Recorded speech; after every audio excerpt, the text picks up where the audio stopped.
It's WrestleMania week, and who would we talk to but the voice of wrestling that's been part of numerous WrestleManias, good old JR Jim Ross. Jim, good to have you here. Yeah, good to be with you, Kenny, always. Thank you. So, I mean, obviously you've got this second book coming out now. The first book, Slobberknocker, stopped at WrestleMania 15, which would be a good place for us to start today. Can you tell us a little bit about, obviously, you coming back to commentate the main event with Austin and The Rock, the emotion of that, what was going through your mind that day, and just kind of your memories of it?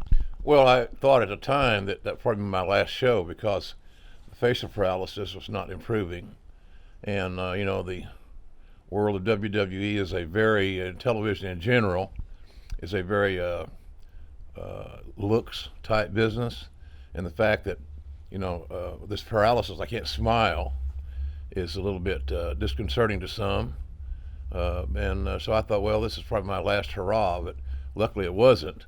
But I was at least glad to get the opportunity. And that was all because that Rock and Austin went to McMahon, and we want JR to call our match. He's our guy, so for that I really appreciate it. I still get emotional talking about that.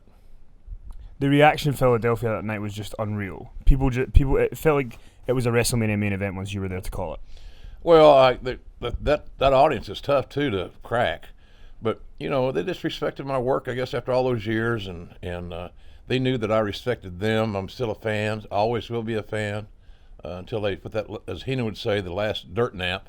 I'm going to be a wrestling fan. So it was a cool thing. I wrote about that in this new book. The new book comes out March 31st. Everybody should know by now, but it really talks a lot about my relationship with Vince, my trials and tribulations through the Attitude Era, Monday Night Wars, all those things. How big a part my late wife Jan played in my life as a professional and as a man, personally. And then certainly a lot about Austin, because we talked about WrestleMania 19 and his last match and all the things we went through to get that match in the ring on that Sunday night. So it's probably more timely than any book I've ever written, but it's certainly more emotional, Kenny, than any book I've ever done. And I don't think I could ever top this one as far as what we talked about.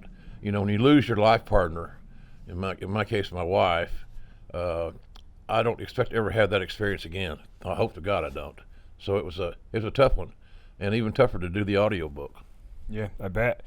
You talked about WrestleMania 19 there. With WrestleMania 19, it's one of the most stacked WrestleManias of all time. Austin, Rock, Lesnar, Angle, Shawn and Jericho, Hogan, Vince, and it didn't perform as well financially as the year before at 18 or 17. What do you attribute that to? Because when you look at that on paper, you go, that WrestleMania should have been the biggest grossing one of all time because it was so stacked. It's generally pay-per-views are driven by attractions. So for whatever reason, that card didn't have the magic that it probably should have had, as you pointed out. It was hard to top Rock and Hogan the year before. That was a sleeper match. It became, historic. Didn't even close the show. Now, Austin and Rock would have normally closed the show, but Austin spent the night in the hospital the night before. We weren't sure until really Sunday morning he was going to be able to go. And then our thoughts were we should not put him on last, because if he doesn't have the gas in the tank, we don't have a great close. And he knew that Lesnar, who was just beginning to percolate and become great, and of course Kurt Angle's unequaled in a lot of ways, would do a hell of a job closing the show, and they did. And it was probably the first time we ever talked to Steve about, you're not going to close WrestleMania, that he didn't get pissed off, because he likes to close the show. And he worked his whole life to be a main event guy that closed the show, and he had no problem acquiescing to the other two guys because of his hospital stay.